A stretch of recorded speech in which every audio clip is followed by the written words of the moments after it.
হাই ভালনে আপোনালোকৰ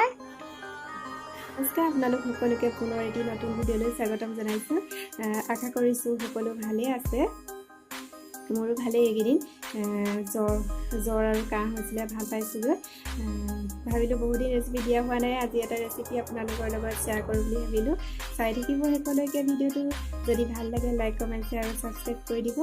আৰু কাষতে থকা বেল আইকনটো প্ৰেছ কৰি দিব প্ৰেছ কৰি অল কৰি দিব তেতিয়াহে মোৰ আহিবলগীয়া ভিডিঅ'বোৰৰ নটিফিকেশ্যন পাই থাকিব তেন্তে পলম নকৰি বলকচোন মই ভিডিঅ'টো আৰম্ভ কৰোঁ আজি বনাবলৈ লৈছোঁ chicken dry fry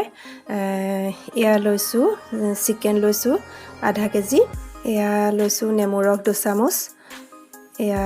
tomato ketchup লৈছোঁ 2 চামুচ দৈ লৈছোঁ 2 চামুচ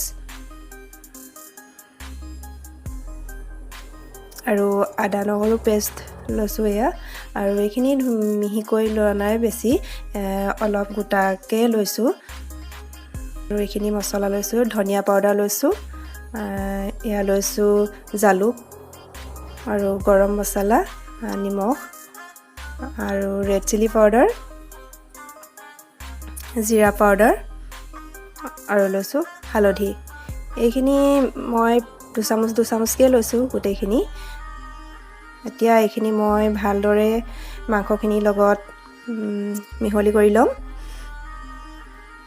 মিহলি কৰি এইখিনি মই আধা ঘণ্টা 45 মিনিটৰ কাৰণে মই মেৰিনেট কৰি থৈ দিম এতিয়া মোৰ আধা ঘণ্টা হৈ গ'ল আধা ঘণ্টা পিছত এতিয়া মই বনাবলৈ লৈছোঁ এতিয়া মই এখন কেৰাহী গৰম কৰি লৈছোঁ ইয়াতে মই দিছোঁ মিঠাতেল যিকোনো তেল ব্যৱহাৰ কৰিব পৰা যায় আৰু ইয়াতে মই এটা পিঁয়াজ পেষ্ট বনাই লৈছিলোঁ এই পিঁয়াজটো দি দিছোঁ এতিয়া এইখিনি ধুনীয়াকৈ ভাজি ল'ম ৰঙচুৱাকৈ ইয়াতে দিছোঁ মই 2টা কেঁচা জলকীয়া সেইটো সৰু সৰুকৈ কাটি দিছোঁ এইখিনি এতিয়া ধুনীয়াকৈ ভাজি লৈছোঁ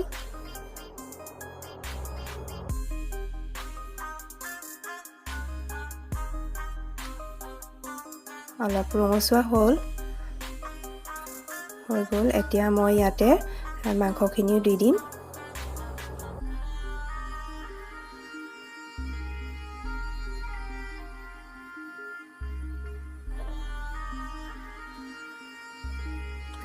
এতিয়া ভালদৰে লৰাই দিম মাংসখিনি এতিয়া মই 5 মিনিটৰ কাৰণে ঢাকন দি থ'ম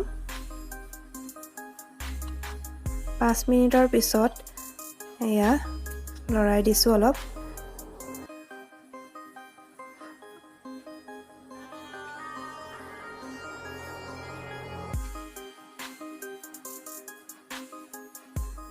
আকৌ মই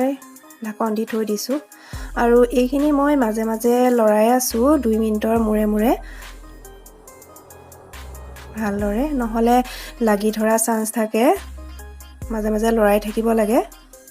এয়া হৈ গ'ল মোৰ চিকেন ড্ৰাই ফ্ৰাই